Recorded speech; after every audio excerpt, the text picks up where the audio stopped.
வணக்கம். இப்பதிவினை முதற் தடவை பார்ப்பவர்கள் அல்லது ஏற்கனவே பார்க்கத் தவறியவர்கள் சப்ஸ்கிரைப் பண்ணி பார்க்கும்படி தயவுடன் கேட்டுக்கொள்கிறேன்.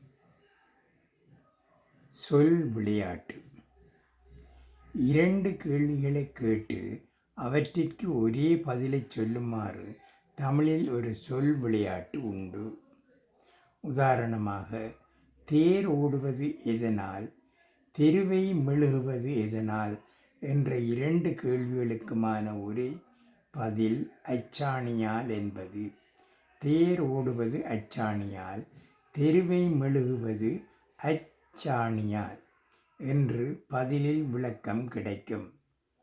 நீ வசிக்கும் ஊர் எது, உன் காலில் காயம் வந்தது எப்படி என்ற 2 கேள்விகளுக்குமான ஒரே பதில் செங்கல்பட்டு என்பது. சாம்பார் மணப்பதேன், உடல் நலிவதேன் என்ற 2 வினாக்களுக்கும் ஒரே பதில் பெருங்காயத்தால் என்பது. இன்று ஆங்கில வழிக்கல்வி பெருகிவிட்ட காலம்.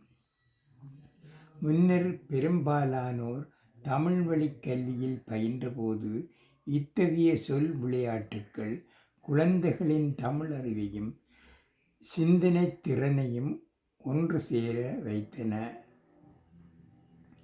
இடைக்காலத்தில் வாழ்ந்த இளஞ்சூரியன், முதுசூரியன் என்ற இரட்டைப் புலவர்களில் ஒருவர் கண் பார்வையற்றவர், ஒருவர் கால் ஊனமற்றவர். கால் ஊனமற்றவரை கண் பார்வையற்றவர் தோளில் சுமந்து செல்வார். கால் ஊனமற்றவர் தோளில் இருந்தவாறே எப்படி செல்ல வேண்டும் என வழி சொல்வார். இவ்விரு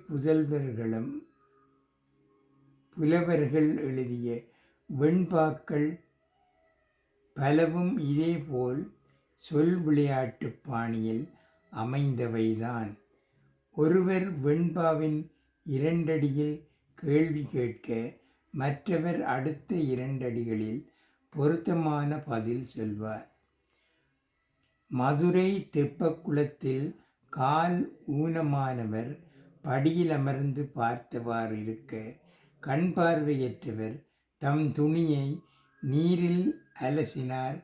அப்போது துணி குளத்தில் நழுவி எங்கோ சென்று விட்டது. அதை பார்த்த கால் ஊனமானவர் அப்பிலே தோய்த்து அடுத்தடுத்து நீர், அதனை தப்பினால் நம்மையாது தப்பாதோ எனக் கேள்வி கேட்டார்.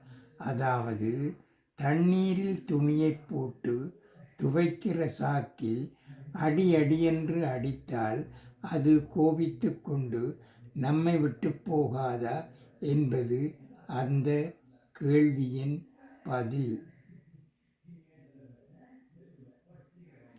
அதற்கு பார்வையற்றவர் சொன்ன பதில் இதுதான்.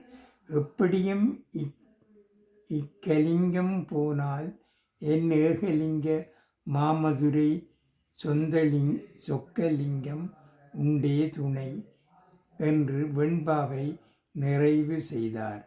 அதாவது, லிங்கம் என்ற சொல்லுக்கு துணி என்று பொருள். இந்த துணி போனால் என்ன, மதுரை சொக்கலிங்கமாகிய தெய்வம் நம்மை காப்பாற்றும் என்பதே அவரது பதில். பார்வையற்றிருந்தாலும் அவரது தெய்வ நம்பிக்கையின் ஆழம் நம்மை ஆச்சரியப்பட வைக்கிறது. இப்போது முழு வெண்பாவையும் பார்க்கலாம். அப்பிலே தோய்த்து அடுத்தடுத்து நீர், அதனை தப்பினால் நம்மை அது தப்பாதோ. எப்படியும் இக்கலிங்கம் போனால் என் ஏகலிங்கம் மாமதுரை சொக்கலிங்கம் உண்டே துணை. தமிழின் பெருமையை நாம் உணர்ந்து கொள்ள வேண்டும் என்பதற்காகவே இப்பதிவை தந்தோம். எழுத்தாளர் சுஜாதா அவர்களிடம் திருக்குறளைப் பற்றி ஒருவர் கேள்வி கேட்டார். திருக்குறள் 1330 குறள்கள் அல்லவா? திருக்குறளை திருக்குறள்கள் என்று தானே சொல்ல வேண்டும்.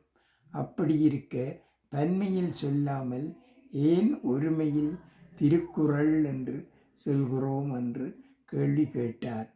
அதற்கு சுஜாதா அவர்கள் சொன்ன பதில் என்ன தெரியுமா? திருக்குறள் கள்ளை அனுமதிப்பதில்லை என்றார். நன்றி, வணக்கம்.